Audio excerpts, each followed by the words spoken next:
Hello, everyone. Welcome to our new episode of FaB GaB, and I'm looking forward to talking with all of you in the comments section. This is Joe Mayo on my channel, Mean Mr. Mayo, and I'm joined by my co-host, Matthew Street, who Hey, has everybody. a channel of his own on Thank YouTube. you. And please subscribe if you haven't already. And today we want to welcome a very special guest. She is someone who works with me as a co-host on the Talk More Talk Beatles solo video cast. She is Kit O'Toole. Hello, Kit. Welcome. Thank you. Hi, Joe. Hi, Matt. I'm so Hey. thrilled to be here. This is going to be really fun. We're thrilled. It's an honor to have you. Thank you. Yes. Oh, yes. This is Kit's new book. Fandom in the Beatles. And I like how the pictures here of the fans, you see male and female together. I actually chose that photo, and that's what I wanted. And I also didn't want the typical picture of the screaming girls. We've seen enough of that, and I didn't want hysterical fainting girls.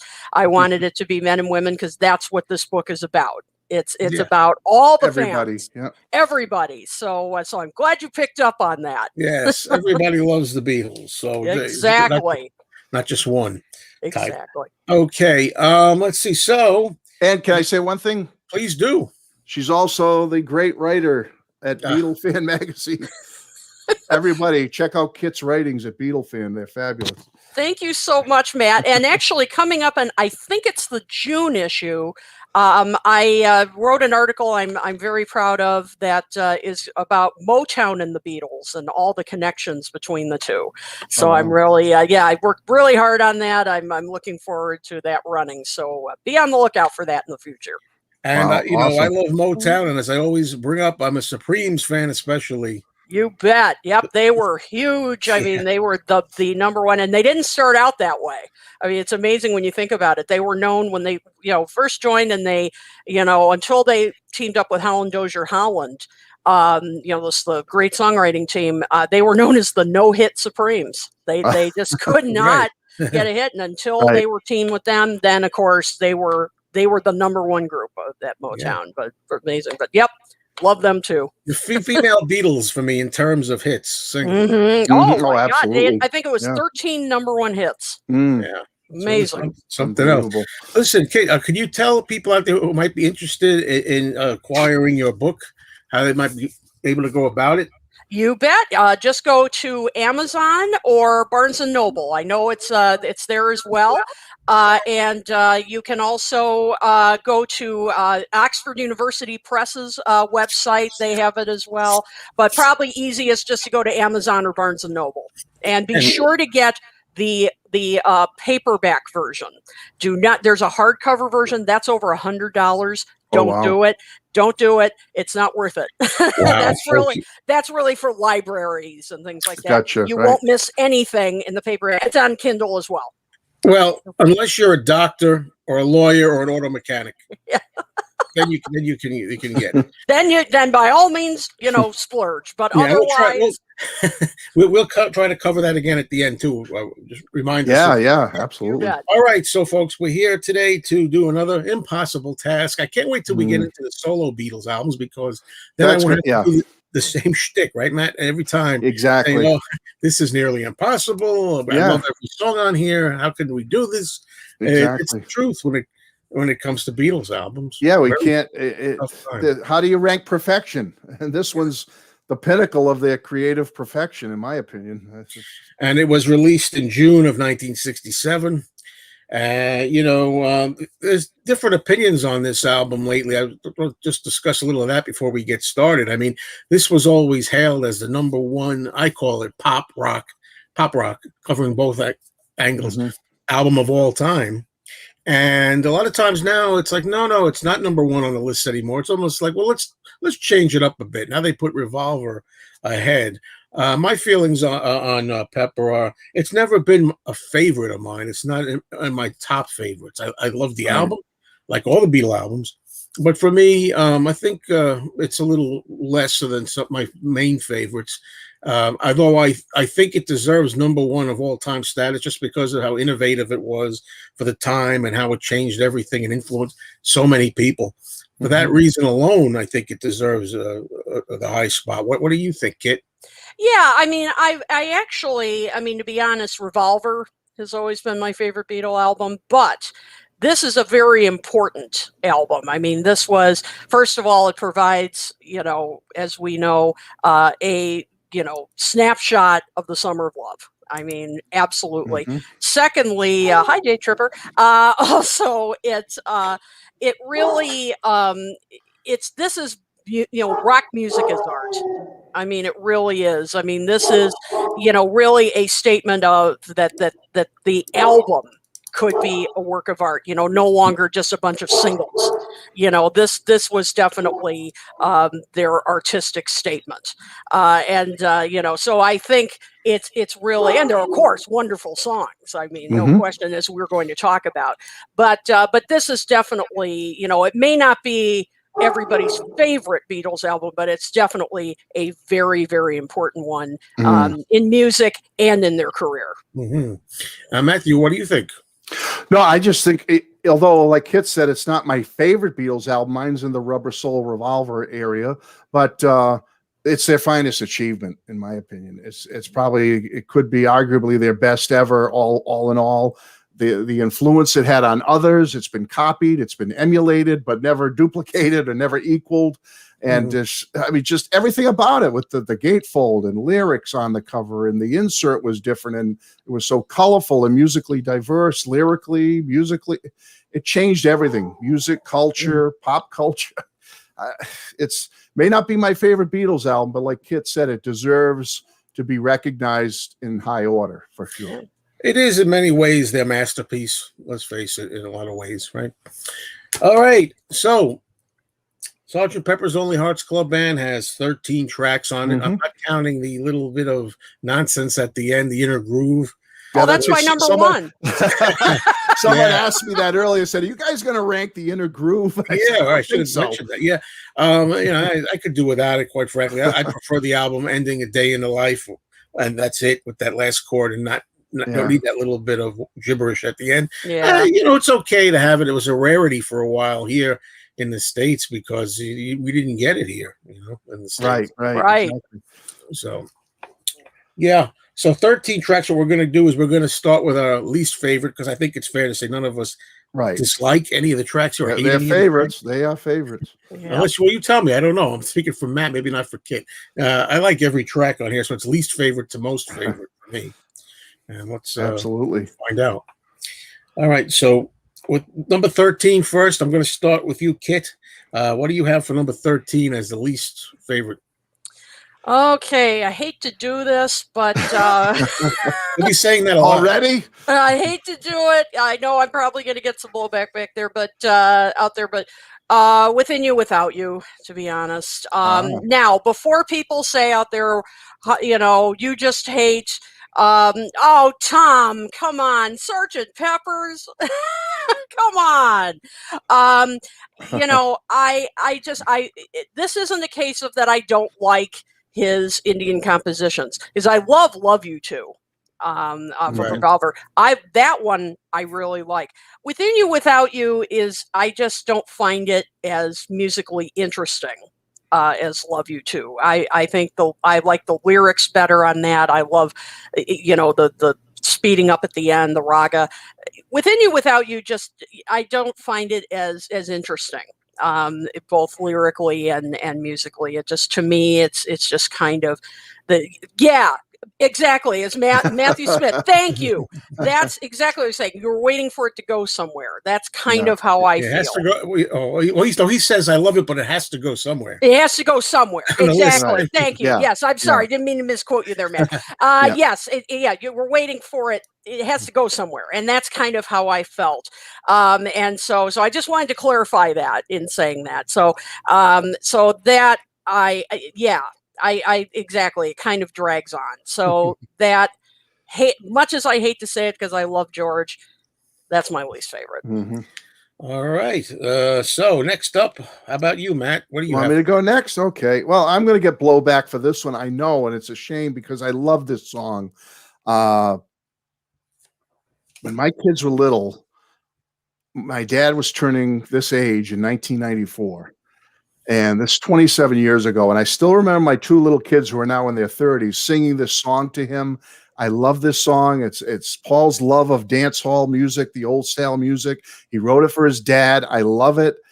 Just like Honey Pie, Baby's Request, Your Mother Should Know. I love this song. It's great. When I'm 64, though, is my number 13 because although I love it, it had to go somewhere. So I put it at 13. It's just a great, fun, bouncy, old times Showtime song, but 13. Yeah, I know Sorry. a few people had that there at the number 13. Now we all have different songs at number 13. Mine is going to surprise a lot of people. And let me say, this is my third draft of this list. Yeah, this was hard. This was a few hard. times. Exactly. I went with Sgt. Pepper's Reprise, Sgt. Pepper's Lonely Hearts Club Band Reprise. Now, love it, and it really rocks. It's a moment in the album where you have a lot of good rock. And that's why I couldn't originally. I'm like, I can't put it last. It rocks along so nicely. But in the long run, the reason I chose it as number 13 was just because I guess it's short. It's a reprise. That's the excuse I came up with to justify putting it there.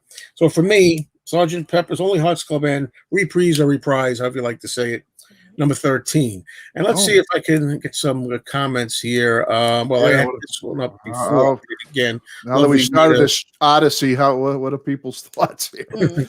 You know, okay. And by the way, I'm not that shocked, Joe. I was getting ready for like a really like a big song. Nah, that's all right.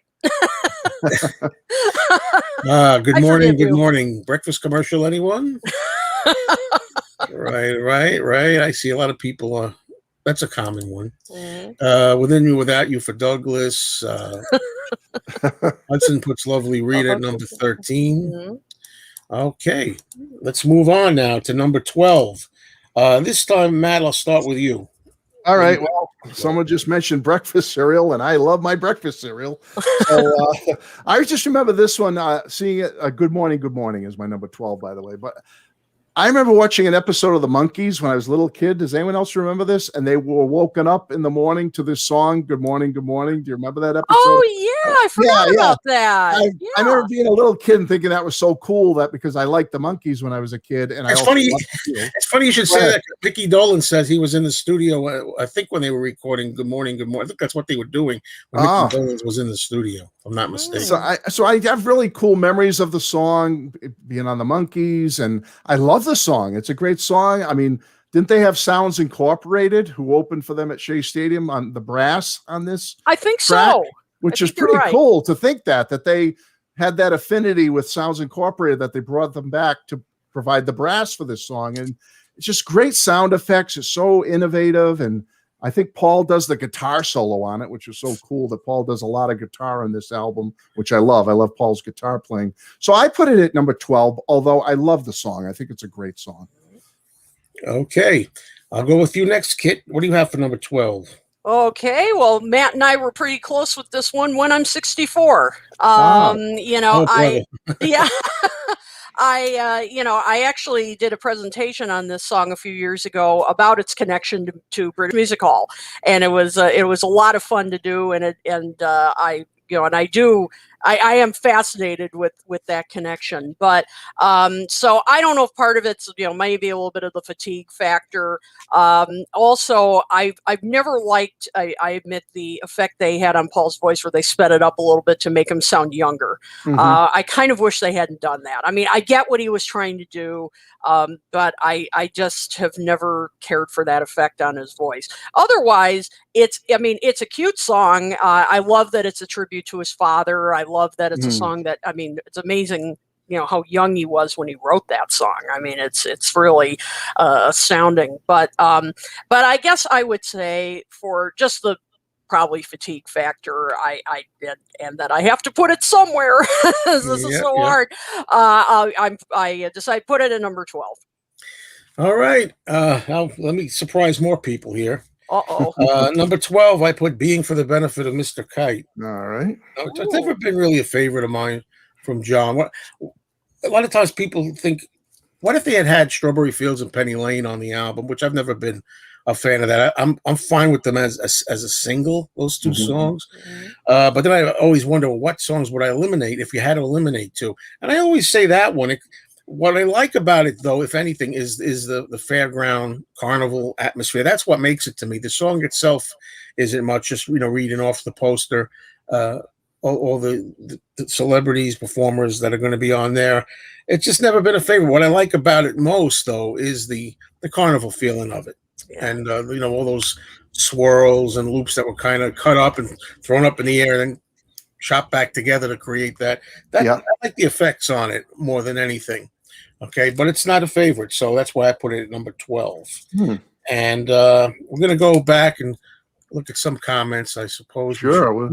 Yeah. What's the vibe here? So he was throwing tomatoes at us. Yeah. There we go with no Matt. Sorry. Yeah, that's inevitable. That's inevitable.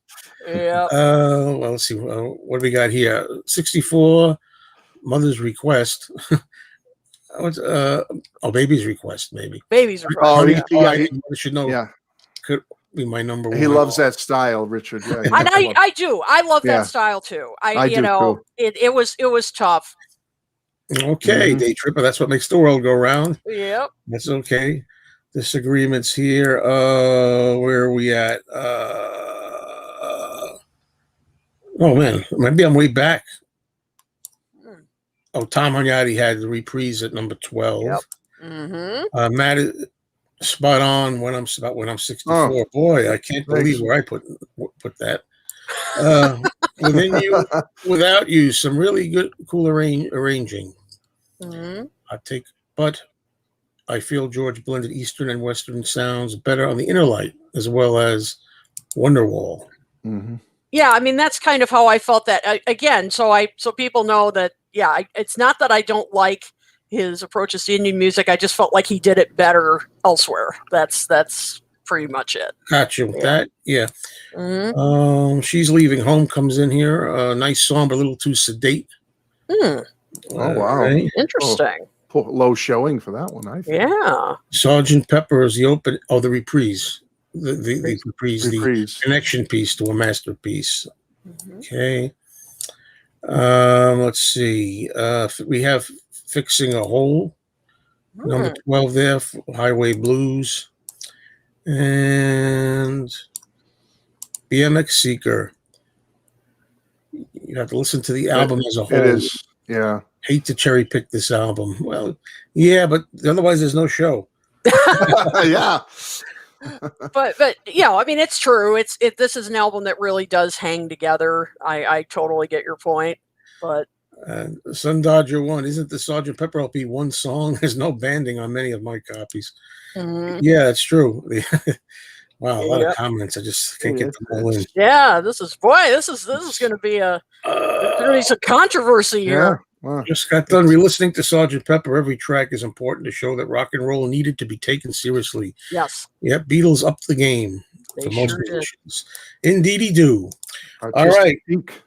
And with that, let's go on to number 11. 11. Back to you, Kit, for your choice for number 11. Okay, my number 11 is Lovely Rita. Which is a fun song. I mean, it's such a nudge, wink, wink kind of song, and love some of the lyrics in it. Playing a lot, kind of playing against gender stereotypes. I always love the line, the old thing, got the bill and Rita paid it. I mean, I just and the kind of tweaking authority and right. that kind of thing. I mean, it's fun stuff. And then I think the parts where they're kind of doing the weren't they blowing through a comb with tissue? And yeah, you're right. Yeah, almost like a homemade kazoo. Yeah, I mean it's fun stuff. I mean it really is, and the moaning at the end. I mean it's just good fun, and very as I said, wink, wink, nudge, nudge. But is it an absolutely essential song? Probably not. To me, but. It's still a fun song, and I think Paul, as the sort of narrator of the song, kind of pokes fun at himself too, which I kind of enjoy. I mean, it isn't just tweaking authority; he's kind of having fun, kind of making fun of himself too. But I just comparing it to some of the other tracks on the album, like, I guess not quite as important as some of the others. So had to put it somewhere. Yeah, So I had to rank it down a little lower. You but know, it's still a fun song. Macamania is Richard Dolan, and when you say She's Living Home, you say it's number one because you usually don't like sad songs. That's pretty sad. That's right. But yeah, also, I didn't hear you say what your number 13 was, Richard. Do you dare? Here for the posterity, do you dare? Yeah, I'd love to know. Yeah. Because I know what it probably is. All right. Now you're up next, Matt, for number 11. What do you got? I love this song or hate it. And I have to admit, when it first came out, I really didn't like it back in the day in the late 60s, early 70s. But Within You, Without You is my number 11 because I do love it now. It's just one of those, like some people have said here, oh, it drags on too long. But I don't think so. I think it's trance-inducing. I don't think it's boring. I just love the lyrical content, what he's singing about, the import. There's just a very deep, meaningful song lyrically, dreamlike. It's just a wonderful, peaceful song that has a great message to it, a great spiritual message to it, and I just think it's a wonderful track. I just didn't know where else to put it, but I put it in number 11, but I love it. And the funny thing is, George is the only Beatle on the recording, kind of like Paul with yesterday. He's the only Beatle officially on here, but I love it. Within You, Without You, number 11. Well, that's a great place for it, Matthew, because that's where I have it at number 11. Oh, okay. All right. Match someone. Most of my youth. I'm writing down where you guys are putting things. So Joe, also 11. Okay. It would have been dead last most of my life. I would have put it last. But a lot of what you said over the years, just grown on me more. And I think it's really full of spirituality and messages, philosophy. It says something to me, really, in addition to it just being kind of like, I don't know what you'd say. It's otherworldly. I don't know. It's just really from like some another place entirely. In a way, it doesn't even seem to fit Pepper in a way because I don't know. But good point. It was going to be maybe only a Northern song originally. I think George wanted on here, right? And George Martin nixed it, as I understand. Right. Yeah. I said, something else, Oh, there's Richard. Wait a minute. Okay. I gotta get this moment. I'll say I have no problem saying it's a day in the life. That was my guess. Number 13. This doesn't like that song, huh? Thank you. So yeah, I really appreciate it now. It's not a song like, oh gee, we got to get through Within You, Without You. Let's get through that. To get to the rest of the album. No. I really enjoy it now. It wasn't always the case. We have Matthew Smith says, being for the benefit of Mr. Kite at number 11. Yeah, George says we have a match, Kit. Match with Kit. Thank you, sir. Thank you. And we have. It's interesting. They're really all over the place. That's great. Vivian Lund, the reprise, because it's short. At number 11, can't believe people don't like Fixing a Hole. Well, they may like it. They just maybe at least. I love Fixing a Hole. We haven't gotten to that yet. Right, that's true. She's Leaving Home. This is great. This is all over the place. Yeah, Getting Better, Driving Rock. Number 11. Within You, Without You, number 11 for Jazzy Jimmy. Like It More as an adult also. Oh, way to go, Joe and Matt. Can't please all the people all the time, but no, you can't. You can sometimes. It's interesting though how our opinions change as we go older. Exactly. Some song. I mean, it really is. Yeah. It's fascinating. That songs we at one point in our lives don't like, and then over the years, it really is. Life experiences do that to us. That's for sure. Yeah. Diego has to go, but there's his top three. 3, 2, 1. Oh, cool. Okay. Oh, you got Good Morning. Way up there. Interesting. I like when songs I don't expect to be high, like Good Morning. Yeah. Right. All righty. So, this is the moment we're in the top 10. Oh boy. If you want to look at it. Oh, that. already in the top 10. Oh, it's getting serious, getting a little more serious now. All right. All right, and Matt, I'm going to start with you for number 10. This one, all right, for number 10. Well, Joe, I'm close to you on this one. Being for the benefit of Mr. Kite is my number 10. I know you had it at 12, I believe, but Right. yeah, the old circus poster that John saw, and Paul does the guitar on this. Again, I love Paul's playing on this album, and George's too, but Paul really takes the lead on many of the songs here. I think it was Ringo, Neil, and Mal do some kind of weird big harmonica sound on this song as well. It just adds to that whole carnival and uplifting fun vibe. And George Martin on the big Wurlitzer piano. And it's just a great, great song. The backwards tape loops that were just all kind of thrown up in the air and then strewn together. Just so imaginative, so creative, so artistic. It's a great song. It's a wonderful song, but I put it at 10. Yeah, I can understand that. And how about you, Kit? What do you have to lead off the top 10? I have Fixing a Hole. We were just talking about that. Oh, wow. Okay. Yeah, Paul's bass playing on this is great. Love that. The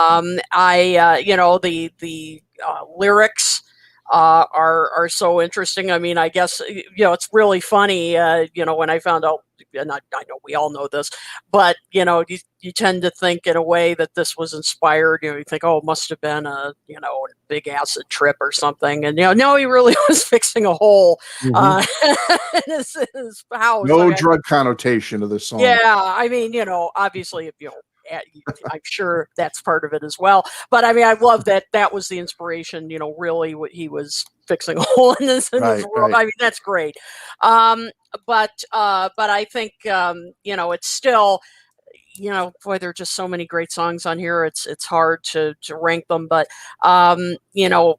probably just for, I have to put it somewhere, and that's there are other songs on here that I like just a little bit better, but I love Ringo's drumming on here. And as I said, love the bass. Paul's bass on this album. As I was re-listening to this for the show, boy, Paul's many just great bass playing on the album as a whole, but this one particularly struck me. So Fixing a Hole. All right. For number 10, I have She's Leaving Home. Okay. I wanted it in the top 10 because that's another song. I think it's kind of, it's sad, it's slow, it's dirgy kind of thing. I think it might be my vote for the saddest song the Beatles ever did. Certainly up there.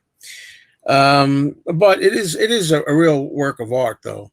Yeah. I gotta say, with the two of them singing together, John and Paul. And John coming in with the phrases after Paul and orchestration. It's just really a nice piece of work. It's a classic, and it's very emotional. Always hits me when I hear it. I'm not always in the mood to hear it.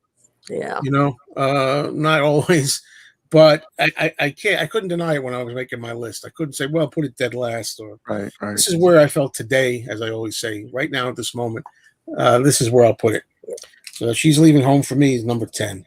Number 10. Okay. What do we got here? Yeah. West's mind is wandering. Anyone ready to disown us yet? Yeah, really. Okay. You got the reprise over there.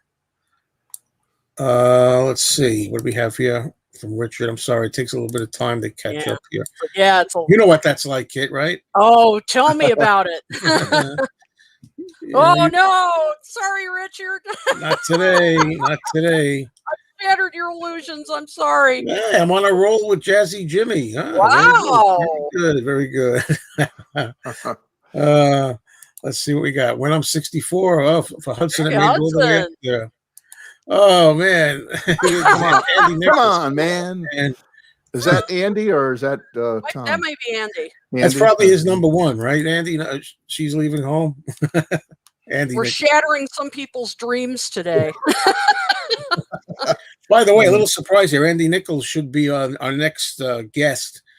A little early, I'm saying that, on our next Magical Mystery Tour version. Oh, awesome. Great. Cool. I've loved Andy and Tom on their show, and I've never met Andy, but he seems like a great guy. Can't wait to meet him. That'll be fun.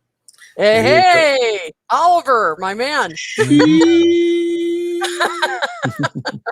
Lee gave most of. I should also mention what She's Leaving Home. I prefer the slower version of it. There's one that's a little. They slowed it down. Is the slower one sped it up. stereo and sped up one is mono? Oh yeah, I think so. I'm an oddball. I like the stereo. I prefer the stereo version of this album. Now the stereo is the natural version, right? The way Paul would naturally sing it, I believe. It is what it is. Okay, what do we have? One last thing here. Mikey says She's Leaving Home in my top 5. Amazing song, amazing vocals. Oh, the vocals. All righty. Yeah. So let's move on to number 9. Number 9 here, huh? And let's start with Kit. Kit, for 9. Okay. I went with the Sgt. Pepper's Reprise. Okay. Yes, it's short, as many people pointed out, but Ringo's drumming on this is just incredible. Oh, yeah. And it really is. And the guitars on this are incredible. It's just a just flat out rocker. And it just shows what a tight band they were. I mean, I know we don't need proof of that, but I mean, this is further proof.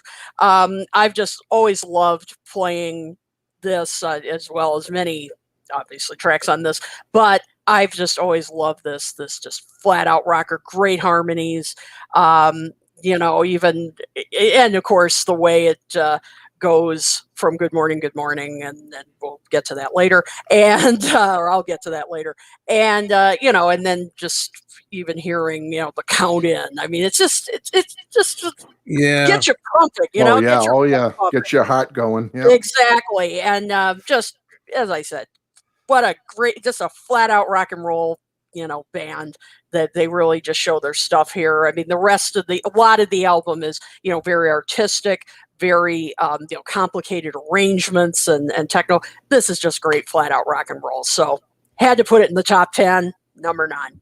Well done. Thank you. You. Matt, what do you have? Good. I'm close to Kit on this one. I have Fixing a Hole at number 9. I think she had it at 10. Yes, sir.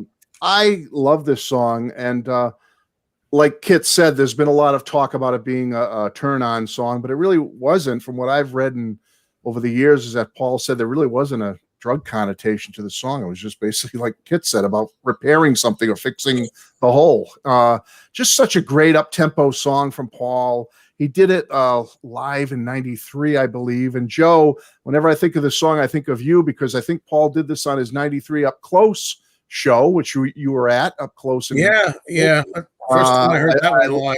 I love that story you tell about being at that show and winning the tickets and everything. And Paul played it. I have the bootleg CD of that show, and I love Fixing a Hole. It's just a great Paul track, perfection. And but I had to put it somewhere, so I put it number 9. Right. That's how you always kind of redeem yourself, right? At the end, I had to put it somewhere. That's what I do. Yeah. So, okay. Disclaimer. All right. For my number 9, I put Good Morning. Okay. I know a lot of people put that kind of low. I don't know. I enjoy it. It's not my favorite John song on the album. The guitar is great in it. The Ringo's drums are great, especially. They really thunder on the 2017 version, right? I mean, almost too much, really heavy. And that album became more of a rockin' album with that. Oh yeah, that remix, remix, whatever year it was, 50th. I'm losing it. 2017, yeah. 2017. So that's what I have at number 9. And I'm going to just take a moment here, catch up a little bit. When I'm 64. Number 9, really charming traditional pop number. Oh yeah, I haven't mentioned it yet. No, I got a feeling you're going to have it up there somewhere. Yeah. That guy that was hanging around and they dragged him in or something. That's the story of Paul told that story, didn't he? Yeah. I love. Yeah, when the guy came and said, "I'm Jesus," and Paul said, "Well, you better come in then." Yeah, they better let him sit down and observe. Uh, Okay, number 9, A Little Help from My Friends. Oh, that's slow. Low. It's what makes the world go round. Everybody's got different. yeah, this has been really fascinating. It's all over the place. I love it. Yeah, it happens. Yeah. It's great. Good morning. Good morning. Quite a great rock. I don't get Lennon's hate for this one. Well, the artist is always his worst Most critic. critical, yeah. I always say, He made it sound like it was a throwaway, but I don't think so. I don't think oh, so. yeah. He says that about so many things, just a piece of nothing, Okay, and I think Paul took the band over with this album. Well, that's about definitely was a turning point. Yeah. It was getting there. Yeah. All right, folks, let's move on, shall we? Yeah, sure. Okay, Matt, why don't you lead us off for number 8? Yeah, this one's I'm really going to get the tomatoes thrown at me, I think. Tomatoes. Would you stand up and throw tomatoes at Matt? Tomatoes. I'm from New England. Tomatoes, Boston, Providence, tomato. Lucy in the Sky with Diamonds is my number 8. Ooh. And I love it. It's a classic John song. Boo hiss. I know. It's groundbreaking. I know it. It's a groundbreaking song. We won't go into the whole thing. Julian did the drawing. It wasn't about LSD and all that. That's what they said. And, he did it. God, John's last live appearance on a stage with Elton John in 74. This is one of the songs he did. So yeah, emotionally and sentimental wise, it's a song I do love. I just, it's just a good song. But if there's 7 other songs on this album that if you said, Matt, you want to listen to Lucy in the Sky right now at 11, or do you want to put on these other 2 songs at 11 from Pepper? And I'd pick the other 2 songs. It's just other songs that I have more of an affinity with. But it's a great song, number 8. Right, I get you. Okay, Kit, how about you for number 8? Well, I just saw the comment from Oliver. We agree once again. Good morning. Good morning. And David. Okay, we agree as well. I agree. As we were saying earlier, I've never understood. Oh, Hudson. You broke Hudson's heart. Sorry, Hudson. Oh no. I've never understood John's hate for this song. And some other people have kind of bashed this song too. I've always loved it. I think I love John has always been fascinated, I think, in his early solo material too, with advertising slogans, and this is a great example of that. I love the distortion on his voice, on the horns. Again, Ringo comes in with that great drumming, and then at the end with the animals coming. I mean, it's just I love it. It's just Good point about the end. Yeah, I like the ending. Yeah, I mean, it's just a great, and the song could easily it almost sounds like it's on the edge of chaos at times, but it never goes there.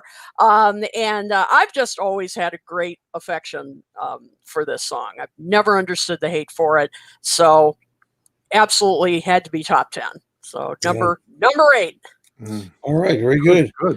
I don't have much to say about this. It's Fixing a Hole, number 8 for me. I mean, I love this song. As Matt said, it was such a thrill when I saw him the up close performance at the Ed Sullivan Theater doing that live, Paul. Just where I like the song. It's just where it falls for me. I don't have really much to add, so I'm going to move on. Fixing a Hole at number 8.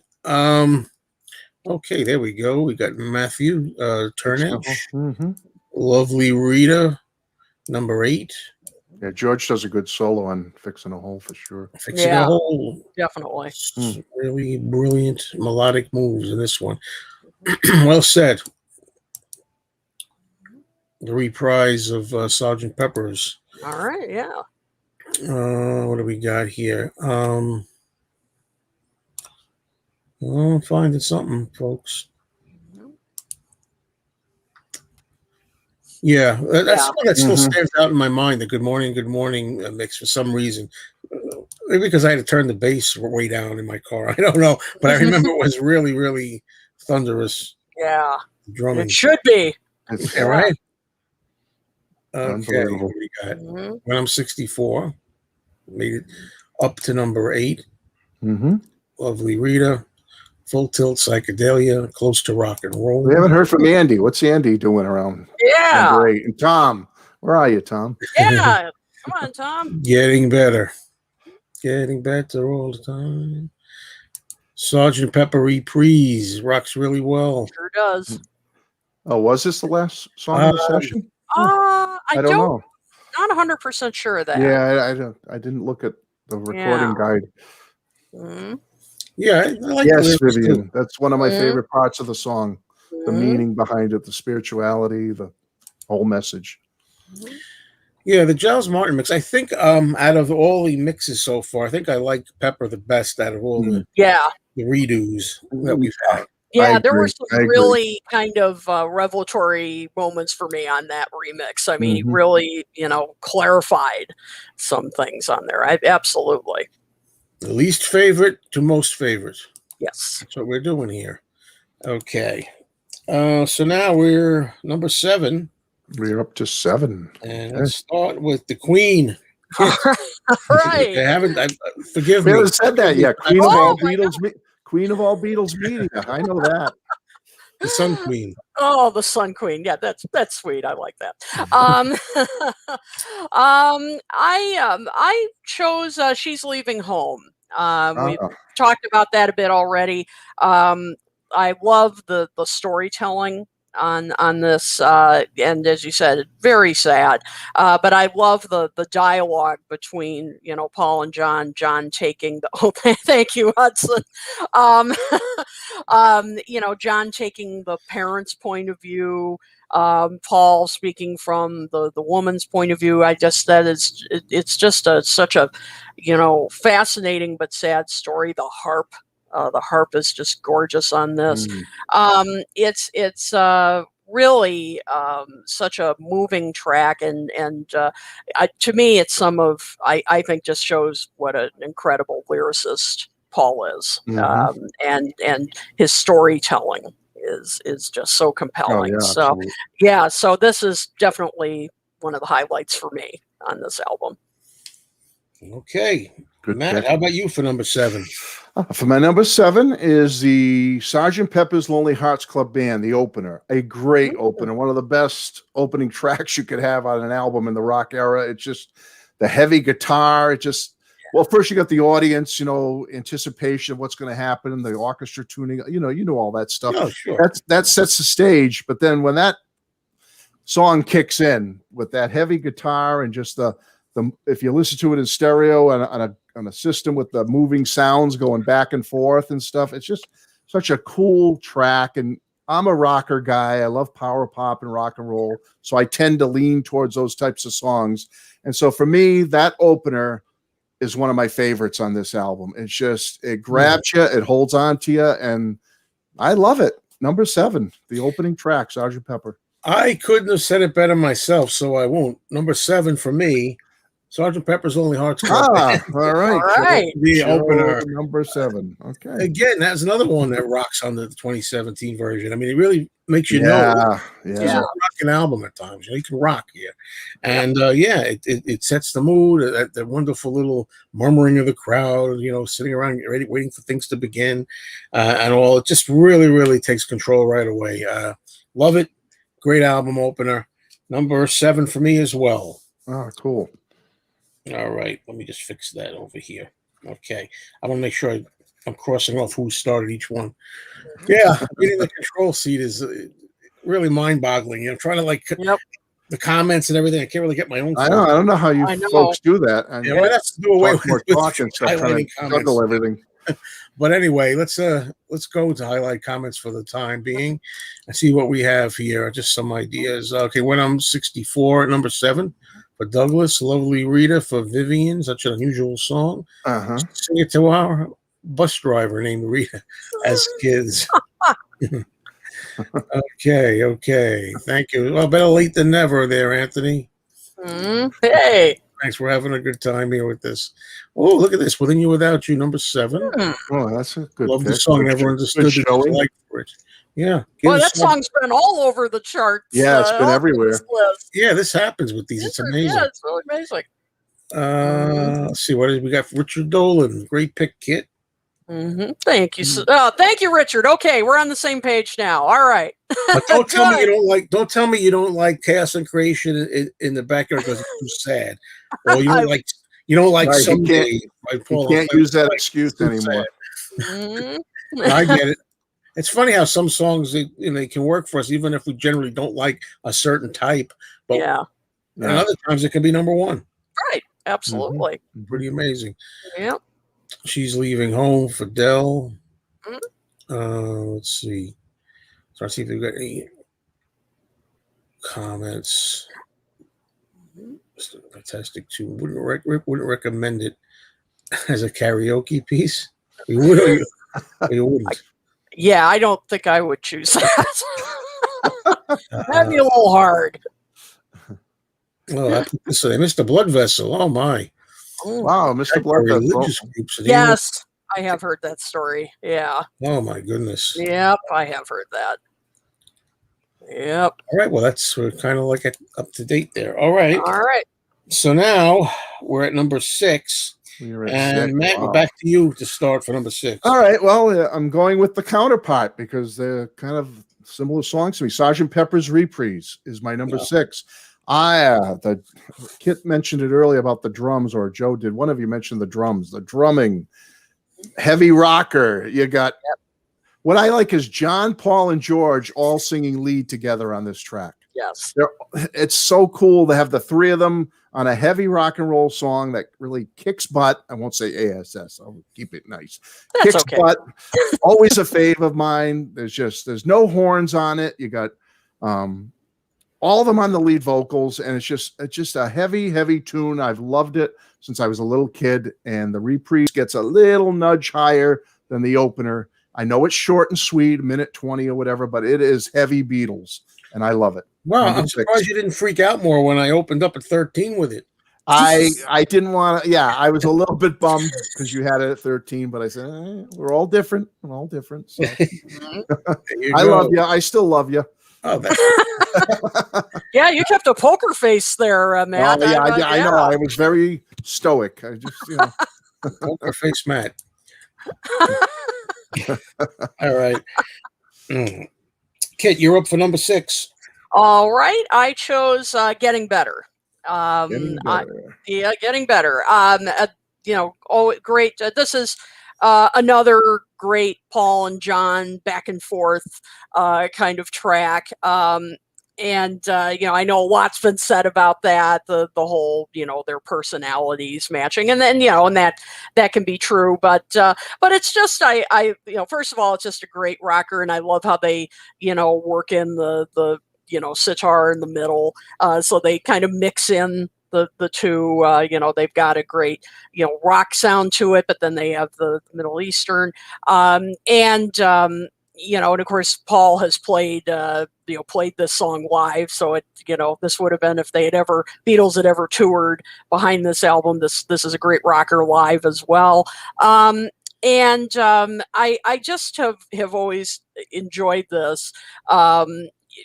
Lyrically, in terms of just being a kind of a great rock song, and just a sort of a typical Paul kind of composition, that it's melodic in many ways, and it just has the whole package for me.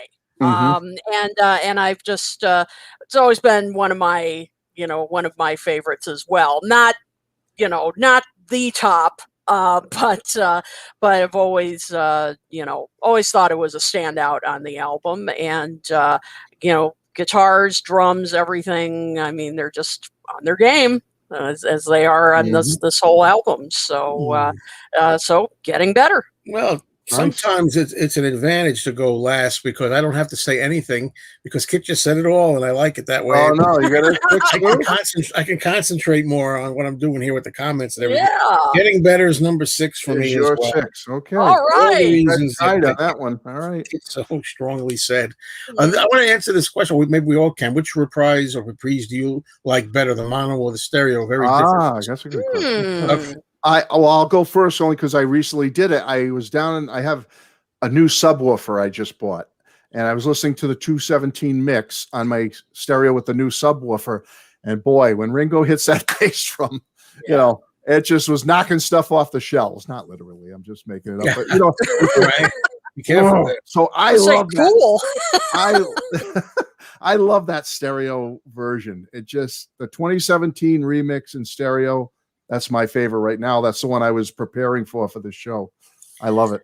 I think the mono. I like the mono and the. I said I like the stereo generally better of this album. The reason the mono has a little more Paul yelling things at the end of it, right, on the mono, which I like.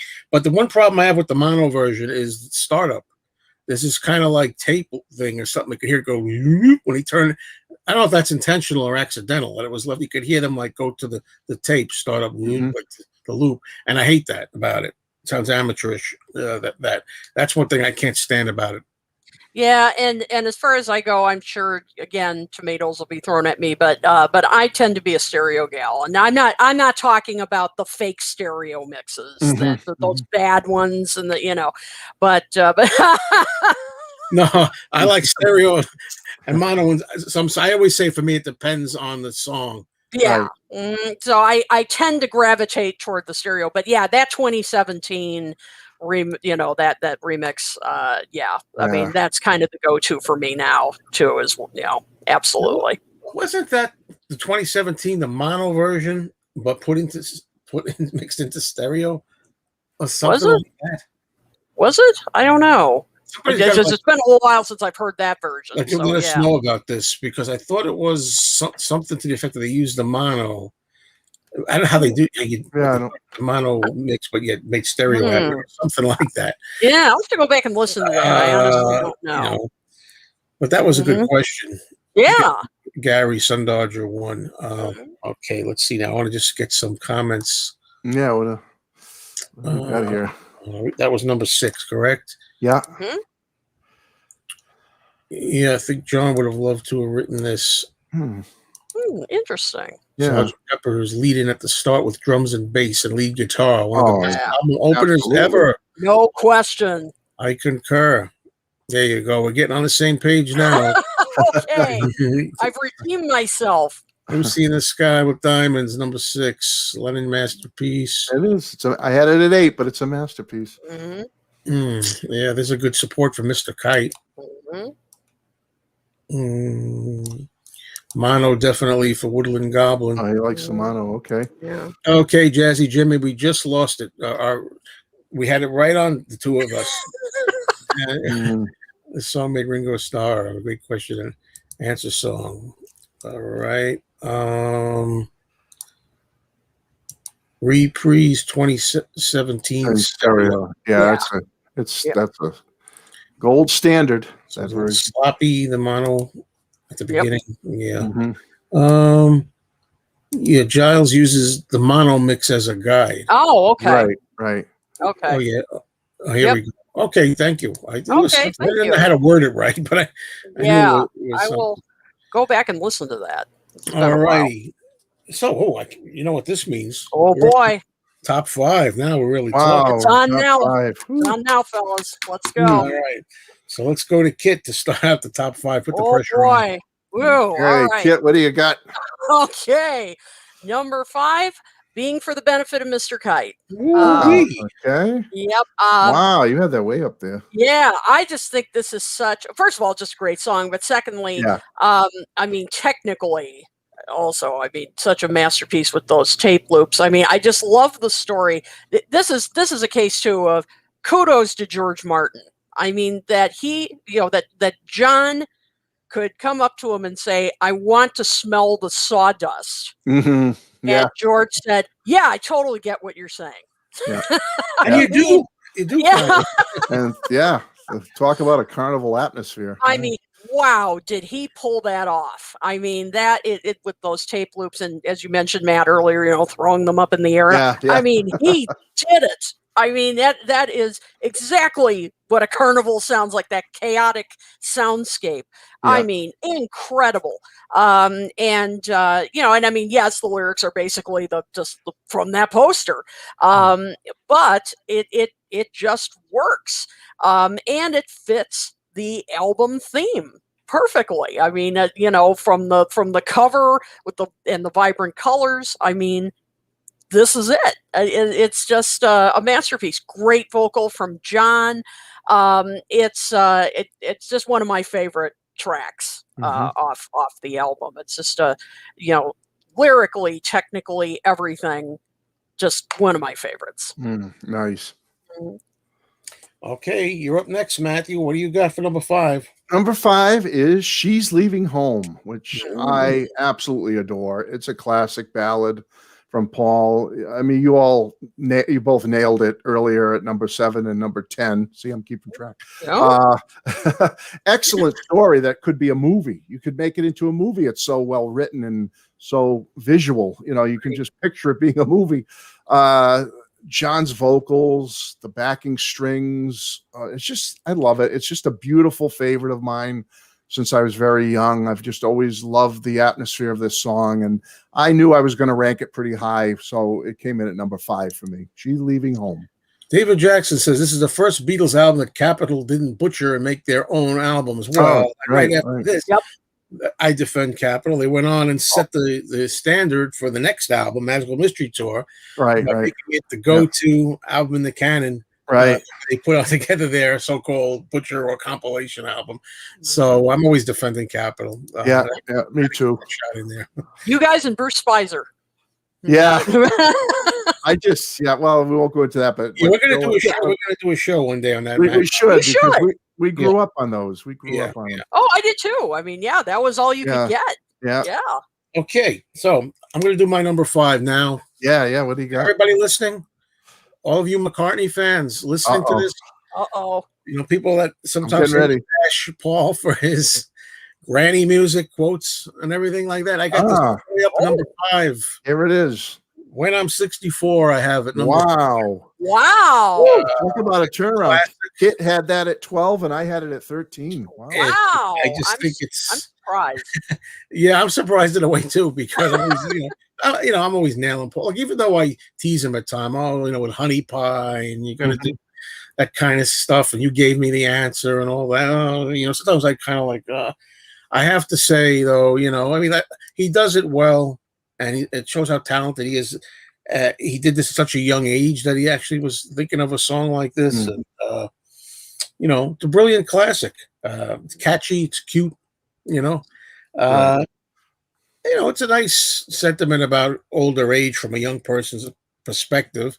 Although I dare say now it's not that old. 64 doesn't look so old to me right now from where I'm sitting anymore. I hear you. I'm with you. And how tragic to think in a way that, Paul wanted to know what it would be like when he was 64. That's when he was going through, I think, his worst of the divorce with Heather Mills. Right. Side note there that I don't know. I always think the irony when I hear that song. But I really like the song. Sometimes I think, was it Kit? You said the fatigue factor a little bit with this particular. Yeah. Mm-hmm. I mean, that does happen with this one too for me. Well, a lot of Beatles songs. Yeah. Let's face it. Mm-hmm. But some of them I'm fatigued out more than others. I find when I hear this, I'm always in a good mood. So I do like it, silly though it may be to some. No. I can relate. What are you talking about? I saw it standing there number 1 on. You never know. Let's. There you go, folks. I just wanted to, get some positive vibes there for the McCartney.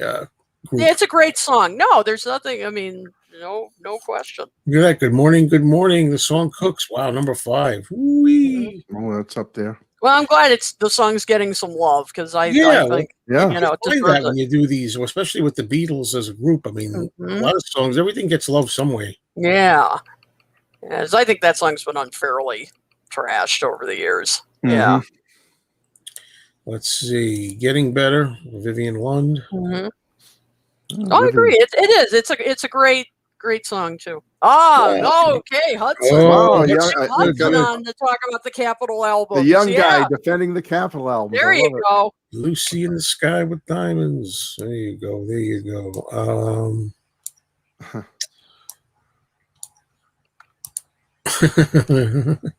Boo. I don't know if you mean like because it's too He low. wants it higher. Maybe he wants it higher, Joe. Mhm. I don't know. Let's see, what do we got here? Are these hand claps? Are these hand claps? I can't tell. I think they're Yeah, hand claps. Yeah, they look like hand claps, Joe. Yeah. Look at this. Jazzy Jimmy's going to be singing "When I'm 64" in November. Once you say it, Hey, there you go. before you can't sing it anymore. Happy early birthday. We go. Oh, there you go. Connected with Kit Hey, for Jazzy Jimmy. there you go. Carnival come to life. I like that. There we go. I Thank you. like Thank that you. too. Okay. Nice. All right. So now we're down to 4. And we're going to start with Matthew Street. Oh boy, Four. I got to go first here. Okay, well now we're coming into. I know that they're all classics, but this is one of the real big guns for me. And it's my favorite Ringo Beatle track of all the Beatle tracks. Is "With a Little Help from My Friends." I had to give this a high showing because Ringo just sings it wonderfully. It's just got a great message to it. We all feel that sometimes, how we need our friends to get by in life and help us through the tough times. It's just so important. I think it was never a single, but it's become like a Beatles standard for Ringo. Yeah. And I'm happy for Ringo because he always acknowledges it. He plays it live at I think he's played it live in every show he's ever done. It's just, I think so. Yeah. it's a standard. It's become, and I'm just so happy for Ringo that he has a couple of songs in the Beatles that have become so beloved and so mainstream, so to speak. And it's just a great song. And from when I was very young, it's not as childlike as Yellow Submarine, but as a young kid, I always loved "With a Little Help from My Friends." It was just one of those uplifting, bouncy songs. And Ringo sings it great. Number 4. Mhm. All right. Kit, what do you have for number 4? I have Lucy in the Sky with Diamonds. Oh, okay. Now I know some people say, "Oh my God, why didn't you rank it higher?" It's of course wonderful song, as you said, Matt, earlier, groundbreaking. I mean, John at his lyrical best. I mean, just the you can just see, you can just visualize this fantasy world he's talking about. I mean that the melody, everything. It's a little bit of fatigue factor for me because you do hear this a lot, but it's still, I mean, that vocal of John's, we all know John notorious. Oh, thank you, Hudson. All right. John notoriously hated his voice, but his voice on this, wow.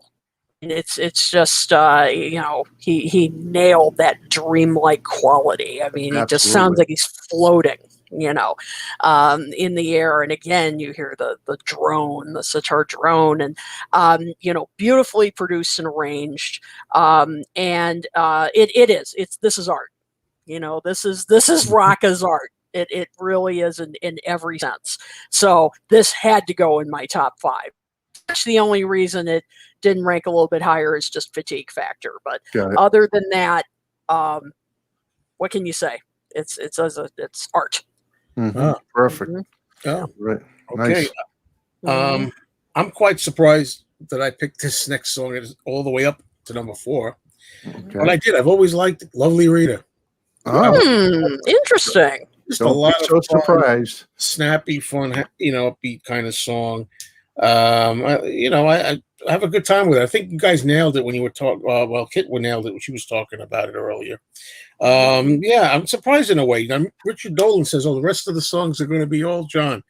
No, not so. Not so. necessarily. You haven't been around, Richard. You haven't seen me put John near the bottom. But yeah, I've always liked that song about the fictional. We think Mita made. Yep. I think one time somebody asked John, "Was there really a Rita?" And he said, "Nah." He makes him up like a novelist. Yep. That kind of thing. I think I read somewhere that there was some woman who tried to claim that she was Rita, the meter maid, and I don't think so. Yeah. All righty. Let's see what we got here now. We're going to go up to the number 4s. Let's see. Yeah, I put this up before, but I'll do it again. It's a good comment.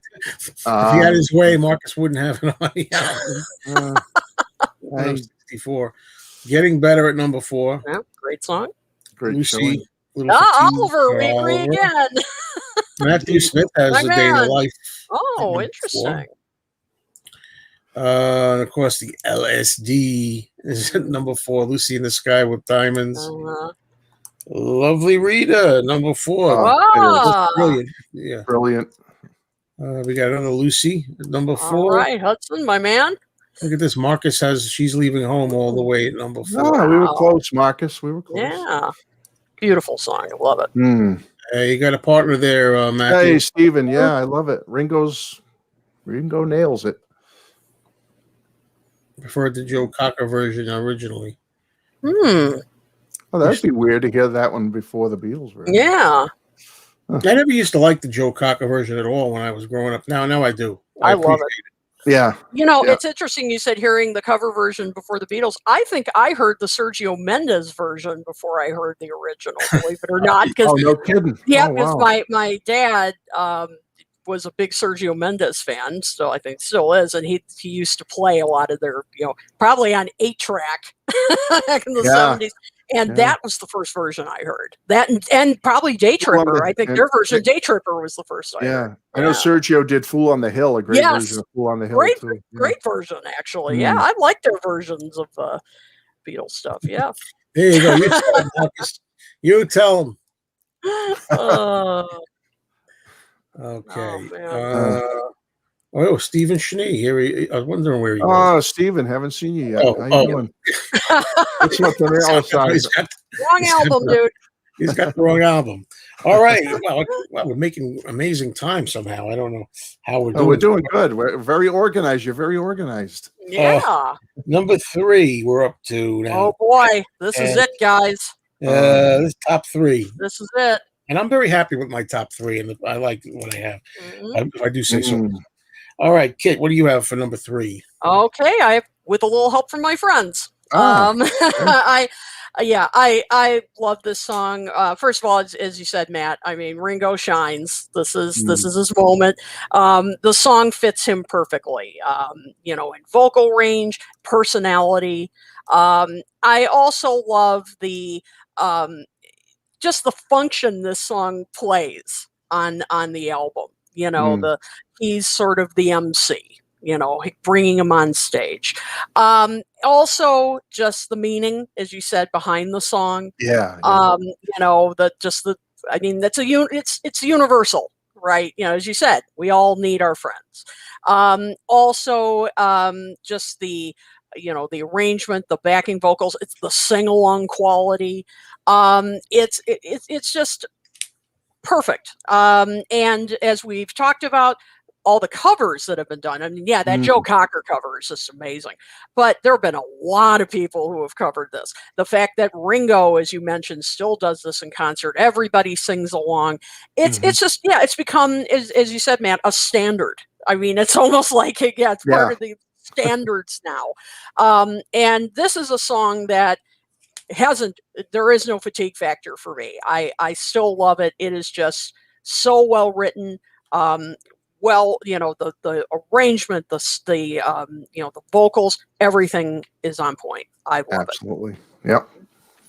Okay, well said. I'm writing some notes for myself. We're up to you now, Matt, for number 3. Okay. Why did I think it was you? It's me. Okay, this may be controversial, but when I did my top 3, I had to go with my heart and say, or I'll say it knowing my heart. I had to go with my heart and put this here because I think this is pure genius and it's a masterpiece, all-time masterpiece. But I had my 1 and 2, you'll see.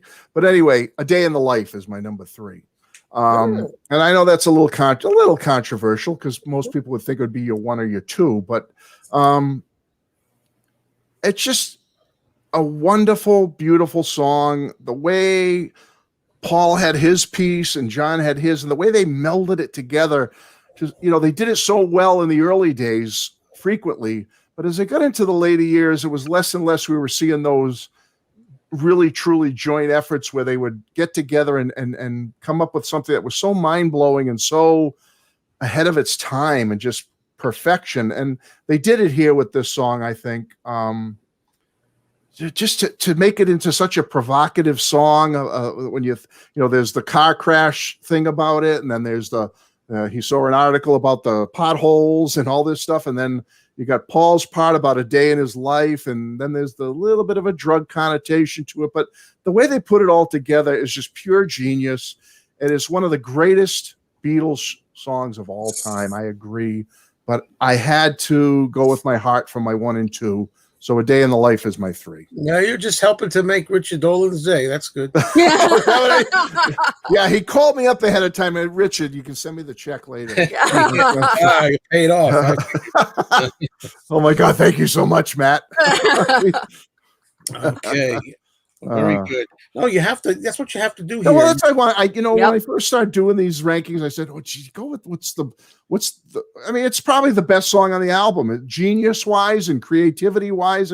It's the best song on Sgt. Pepper. Let's be honest. But as far as picking favorites, what's our personal favorites? I put it at 3. You have to go with your gut sometimes. Yeah, right. Because we're not going with really when you do this, it's not going with best because if there was some like completely to me kind of thing, right? Yeah, you all have the same list. Yeah, you all get it. You guys get it. You know where I'm coming from. That's the only supposedly right way to do it. Then everybody'd have the same thing. Right. We'd all be. This is what we like best, or we think we like best now. Right. All right. So number 3, I'll wrap it up with this is where I put Lucy. Just saw a comment here.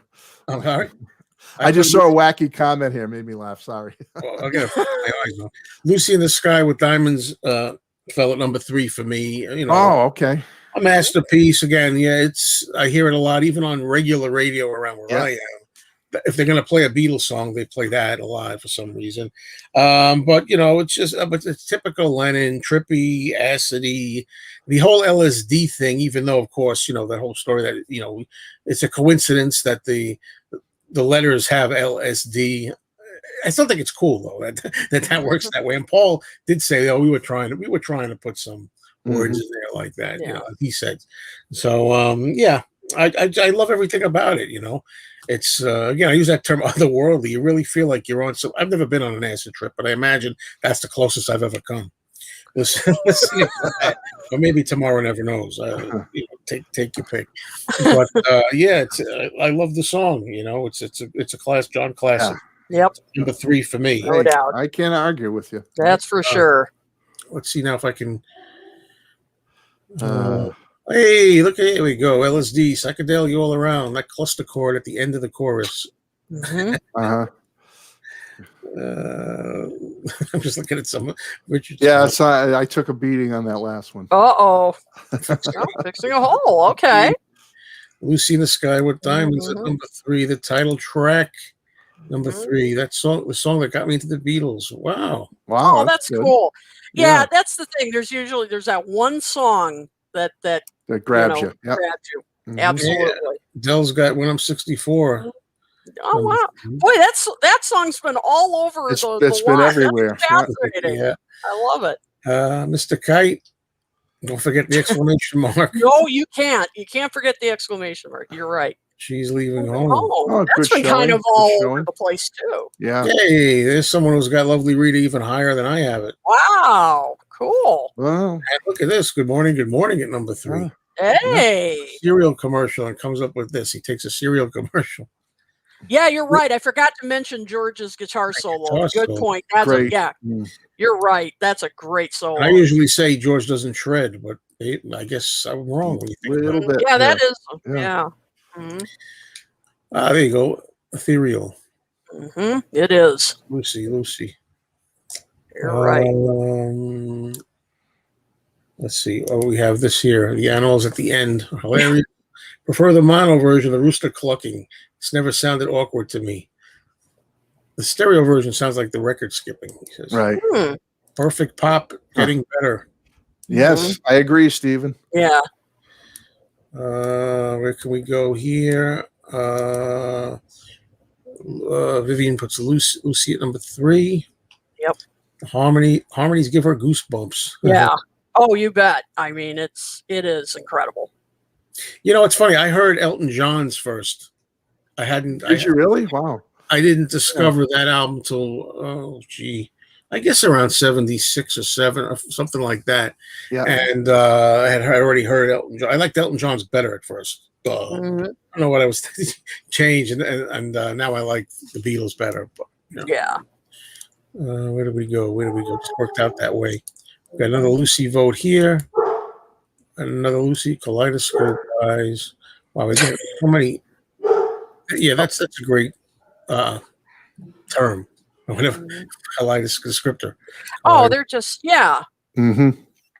Tangerine trees and marmalade. Now number 2, although Tom Hunyadi. Oh, Tom, here we go. Jump on us there for getting better. Let's see what we do here for number 2, and we're going to start with you, Matthew, for number 2.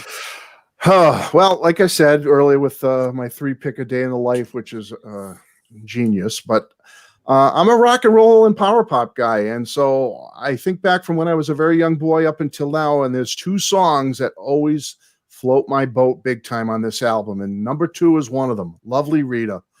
I just love it. It's just a fun, lyrical, the rhyming in it, took her out, tried to win her, had a laugh, Nova. It's just a groove. Yeah.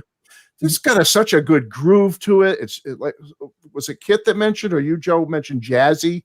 Got that jazzy feel. It must have been. I didn't say jazzy. Just that jazzy kind of vibe to it, finger snapping, and I just always love it. And it's a rocker, and it's just a song I've always loved and been attracted to. And Fats Domino does a cool little version of it. If you've ever heard if you've ever heard his version, it's fun. I don't like it as much as the Beatles, but it's fun. It's just a real cool rocker. I love it. Power pop. If you want to say, is there any power pop on Sgt. Pepper? Well, I've got 2 of them for you, and they're my number 1 and 2, and this is one of them. Lovely. Wow, he's the power pop guru. Yes. I love it. Well, yes, I've seen that in your videos. Stephen Schnee is the power pop guru. I'm like the second lieutenant, but I love power pop. Well, look at that. Matthew Smith has Lovely Rita, number 2. Oh, meter made for Matthew Smith. Okay, cool. I always get you 2 mixed up, Matthew Smith and Matthew Street. I know, close. Yeah, but that's why I picked these. You'll see my number 1 is because I love the big guns. The Lucy's and with the little helps and all. Those are great tunes. I love them. But I went with my my sentimental musical genre picks on my 1 and 2. Okay, sorry. Okay, sorry. Okay, Kit, you're up for number 2. What do you have? Okay, I have Sgt. Pepper's. That is one of the best album openers of all time. You were talking about it earlier, Matt. Just the from the crowd noise at the opening, from you were talking about it too, Joe, the guitars and Paul's vocals. I mean, can we talk about Paul's vocals? I think it's probably still on YouTube. Somebody isolated his vocals. Oh yeah. Wow. I mean, if it's still up there, if you guys haven't heard it, I mean, that is bar none one of the best rock vocals I've ever heard. I mean, he just nailed it. It's just incredible. I mean, just start to finish, it is just, perfect album opener. As I said, guitars, Ringo's drums. I mean, everything. It's just perfect. Love the lyrics. I mean, setting up the entire album. It's just the perfect album opener, and just some great rock. I mean, hands down, I love it. So that's number 2 for me. Oh, I agree. He made a mistake, Stephen Steen. Oh, he's got the Frampton. The Frampton album. Okay. Oh. Oh. Okay. Number 2 song for me, folks, is Ringo's Moment to Shine. With a little help from my friends.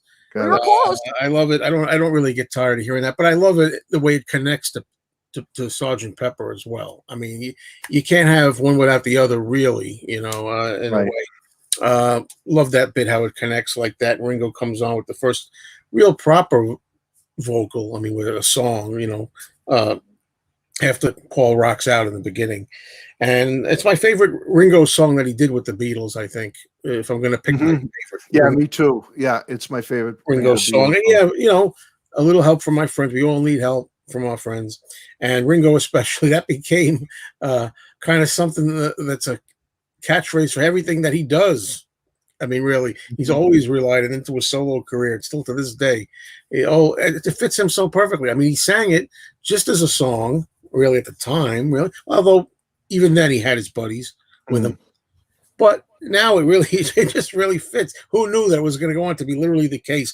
The Beatles would break up. They have a solo career. He's always like relying on everybody for the Ringo album, multi-stars, and all this, and still to this day. Yeah, as recently as the new EP, his friends are with him, and he's supporting him. I think that's great. It's happy, it's light, it's fun, it's Ringo, it's charming, it's everything we love about Ringo. Got it. So number 2, with a little help from my friends. And now, if I can go way up, folks. What are they saying? What are the? What are they saying? The one earlier that we didn't highlight, but it made me laugh, was someone said that I need to come to my senses, and and they need to have a serious talk with me. Oh, I missed it. Sorry. I would have liked to put that I just got a kick out of it. I thought it was funny. A day in the life. Richard, I am not doing this for you. It really means it's number 2. We got Lucy at number 2 here. We got Little Help at 2. We got Lucy again at number 2. Yeah, we got Lucy. We have, let's see, Day in the Life.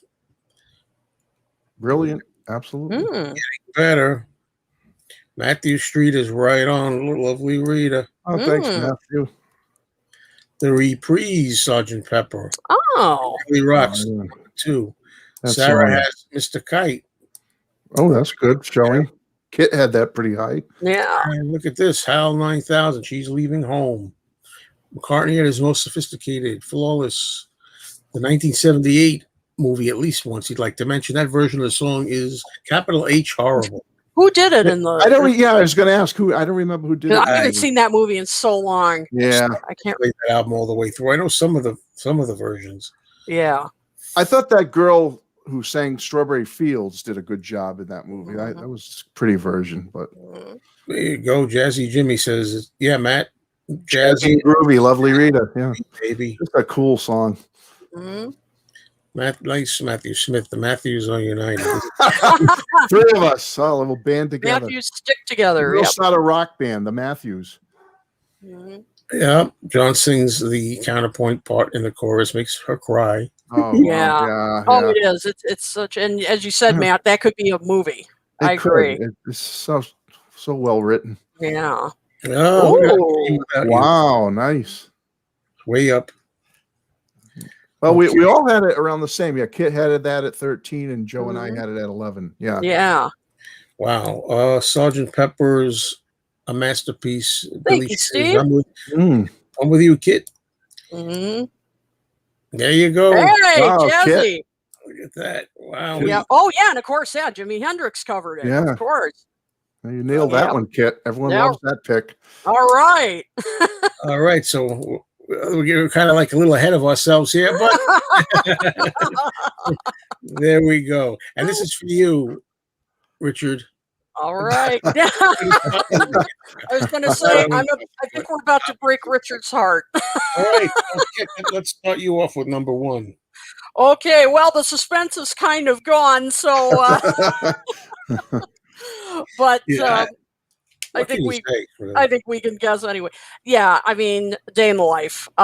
It's it's a masterpiece. It's art, as I've talked about Lucy in the Sky with Diamonds earlier. It's a combination of it's about. Thank you, Tom. Thank you. See, that's why we're all on Talk More Talk.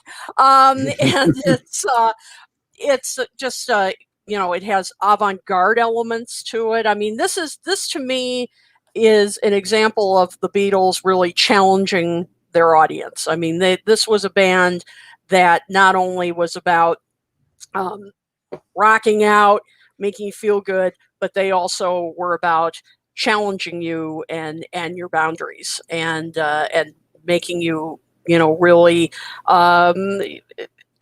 think about new ideas, and really, um, you know, look at other kinds of genres and everything. And this was a challenge. I mean, it really challenged. I mean, I was not born when this came out, but I can only imagine, when their fans bought this record and listened to this. Because I know when I first heard this album, and that was probably in the mid 80s, so that's when I first started getting into the Beatles, and I heard this and I thought, what the hell is this? I mean, it was just, I'd never heard anything like this. But of course, as I heard it again and again, I just thought, this is incredible. I mean, the lyrics, the way that Paul, as you mentioned earlier, Matt, Paul's and John's songs, in a way they shouldn't have fit together, but they did. And of course that orchestral, climax. I mean, just, it just was amazing. And then the long note at the end, almost like, this explosive element. I mean, it really was their artistic statement saying, pop music isn't just about, just a kind of a mindless fun or something. I mean, it could be saying something. It could be about art, and it could be about challenging audiences. I heard it too. I was at a conference in 2017 on Sgt. Pepper. That's where I did my talk on When I'm 64. And a number of people did presentations on Day in the Life, and they played it on a huge sound system there. Oh, wow. Yeah. Wow. I mean, that made me appreciate it even more. I mean, when you hear it on a huge sound system. So I can't say enough about this. I know we'd go on for another hour if I could talk even more about that. So, but hands down, number one for me. Yeah. Oh, pure genius. You're right. Okay. Well done, Kit. Okay, Matt, what do you have for number one? Well, my number one, I'm off the beaten path here a little bit, but again, go with your heart. It's not the most groundbreaking. It's not the artistic peak. It's not the most the whole album is their artistic peak, but it's unlike A Day in the Life. It's just a simple little rocker, and I love it. Getting Better is my number one. It's just with that syncopated beat, which they did earlier with She's a Woman a little bit, that, that stop and go beat. And I, again, like Fixing a Hole. I mean, like Lovely Rita. I love the story, but the lyrics, and I remember being in middle school with a friend of mine, if I could tell a quick story, and being up in his room, and, he was into Kiss and all the stuff like that back in the mid 70s and that. And I remember putting this song on for him, Getting Better, and just cranking the volume. And boy, he dug it. He just thought it was the coolest thing with those real snappy, fun, rhyming lyrics. He used to be mad at my school. The teachers weren't cool. They're holding me down, dragging me down, filling me up with your rule. Not to go through all the lyrics, but, used to be cool to my woman. I beat her, kept her apart for that. Just the lyrical content of it and the way the song is and the rocking nature of it. It's just lyrical prowess, whatever you want to call it. But he just loved it, and he thought it was the coolest thing. And I think it was one of those songs that helped me get him into the Beatles through years subsequent. And it's just always been my favorite song on this album. It's a song on this album that when it comes up, I turn the volume up and just get into it and rock out to it. I just love Getting Better. I know it's not the pure genius song as Kit's pick, and I agree 110% with Kit about everything she said about A Day in the Life. I love it, but Getting Better is my sentimental rocker pick. Number one. Wow, wonderful. And you surprise me in a positive way a lot of times with what you pick as number one or two. And that's what makes it great. Yep, absolutely. Well, what I have for number one, I also picked A Day in Life.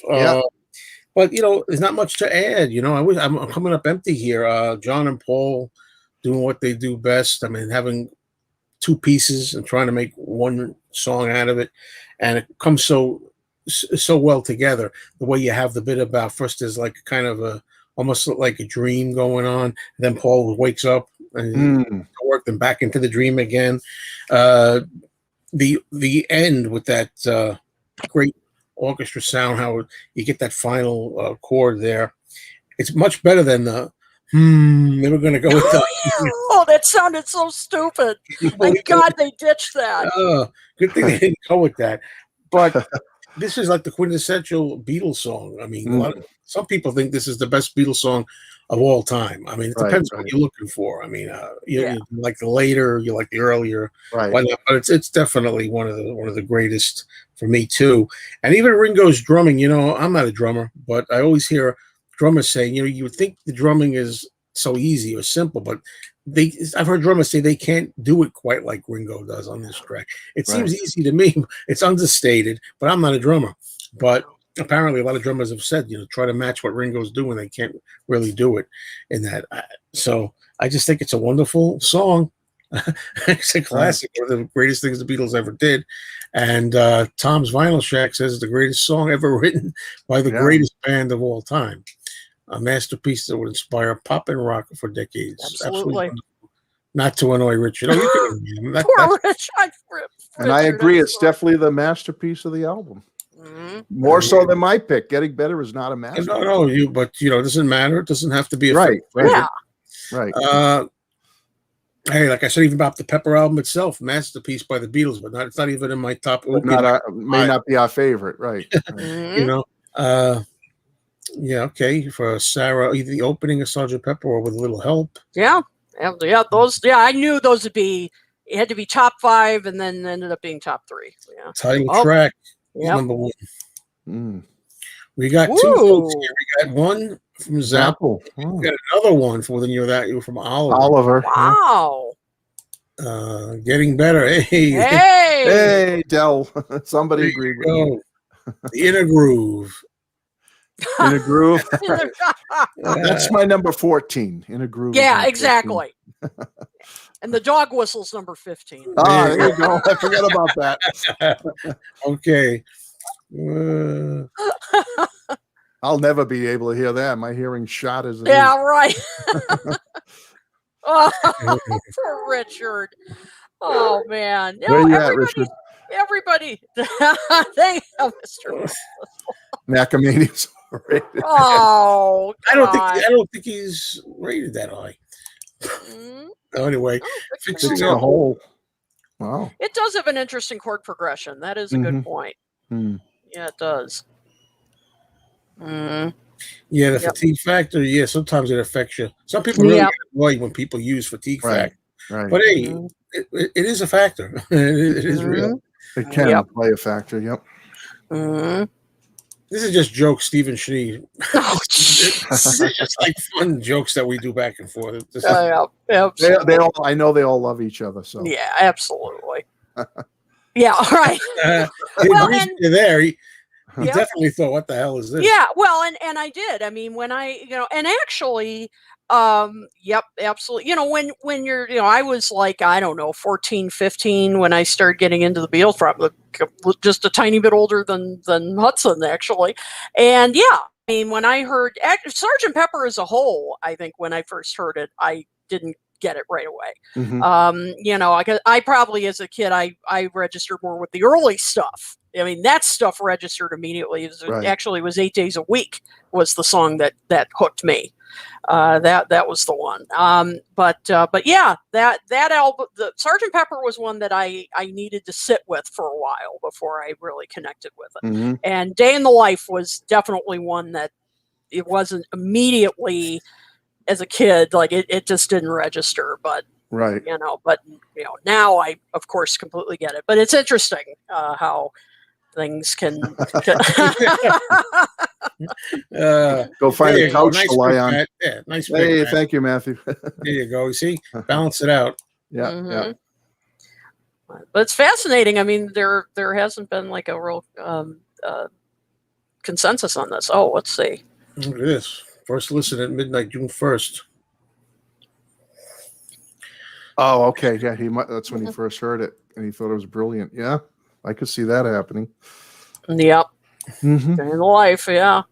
But I think that does seem to be a consistent reaction, whether you thought it was brilliant or not. What the hell is this? Mm. Right. Well, it does. I mean, there's still nothing like it now. I mean, nothing. Just trying to get some comments, folks. There's a lot of comments here. Hmm. Oh, there you go. Thank you. Mhm. And no humming. Yeah, yeah, that humming was a bad idea. Thank God they ditched it. Thanks very much, Gary. Hey, All right. And I should say at the end here, I enjoy your always say lunch. this. I hope I don't embarrass Sun Dodger One, but he's one of the main guys 9 years ago that influenced me to make videos. He Oh, really? was on Oh. YouTube. He made videos, Beatles related stuff too. He showed, and he was one of the people that I watched first. And I said, I want to do this too. Very cool. So okay, Funny how it everybody. all goes in sucction because he influenced you and you influenced me to start. Remember a that channel. commercial, and so on, and so on, and so on. Do you remember that commercial? Oh, yeah. Because I hadn't thought of that in a long time. what was that? That was I forget. wasn't that like a shampoo commercial? I told two friends, and then they told two friends. All and so right, on. and they told two friends. so Yeah, Friends. yeah. Yeah, and so on. Yeah, that's Right. All right. right. Well, and this is just his sense of humor. Stephen Schneer assures you, I love Oh, every yeah. homie spirit is in my humor. Absolutely. Everybody, a lot of people like that here. We all love each other and we bust each other's chops. All right. Well, that was a lot of That's fun, right. and I'm so That was happy great. that Kit was able to join us for this. Hopefully, you'll Yes, come back and absolutely. What an honor. Oh, thank Yeah. you, guys. Thank you, Matt. It Many- was great to finally meet you and be on Yeah, the show yes. with you. So Same here. This was a pleasure, a treat. and well, I'd love to do it again when you get to the solo catalog. Oh, cool. I'm there. Absolutely. Yeah, and since we've got just almost like about 100 people here, hey, this is Kit's Yeah, book, wow. Fandom and the Beatles. So tell us once more, Kit, how you can go about getting this book. You can go to Amazon or Barnes and Noble, and remember to get the paperback version. Right. Yes, and you're not missing anything by not getting the hardcover, I assure you. And you can. It's also available on Kindle, or I think Barnes and Noble's version is Nook, so you can get it either place. And Kit, you want to tell us what you have coming up lately? Sure. Well, coming up, I think it's April 20. I'm trying to remember when our next Talk More Talk is. Is it April? Me either. Yeah. I'm trying to look at the Talk More calendar Talk. here. I think it's April 26th. Yes, April 26th will be our next Talk More Talk. And so that's at 9 p.m. Eastern. And Is it it's a every other secret, month. or can you give any hints yet what the next episode is about? I don't know. I think probably Okay. we'll wait. Okay, sure. Should we? We'll look forward to it. We could say Yep. maybe who it's about. No. Well, I guess we could say what it's about. It's a George Harrison centric Oh, show. cool. There you So, go. Yeah, Yeah, that's we can great. say What that. could it be? Great. What could it be? That's the question. but what could it be? Well, you'll Yeah. have to find out. We'll Yeah, I'll have to announce the show. check So it out. yep, you can check it out. Just go to our Facebook page. Just look up Talk More Talk, a Solo Beatles video cast, and you can also, of course, find us right here on YouTube, and go to talkmoretalk.com, and you will see the announcement for our next show. So Wow, you great. can tune in there. And of course, Beatle Fan, you can subscribe at beatlefan.com. There you go. And I have some articles coming up there. And I think that's it for now. So, And if anybody's interested, I mean, I just did a appearance with Hudson over on his channel. I know. Check that out. Yeah. We talked about the John Lennon Plastic Ono Band album, and it was really a fun hour that just went by in a breeze. It was such a good time. Nice. So please check that out on YouTube, among other places. I know. It's Hudson's video cast and podcast. And Great. how about you, Matt? What's going on? Anything? Oh, no. So you can see me at my channel, the Matthew Street channel. I appreciate if you stop by and say hello. It's 80% Beatles, 20% power pop and other artists and other fun. And of course, please come back here to FaB GaB. Joe, thank you very much for having me as your co-host. I truly always. appreciate it and love being here. So thank you. Okay, everybody. See you next time. Thank you for watching, everyone. Bye. Bye, everybody. bye.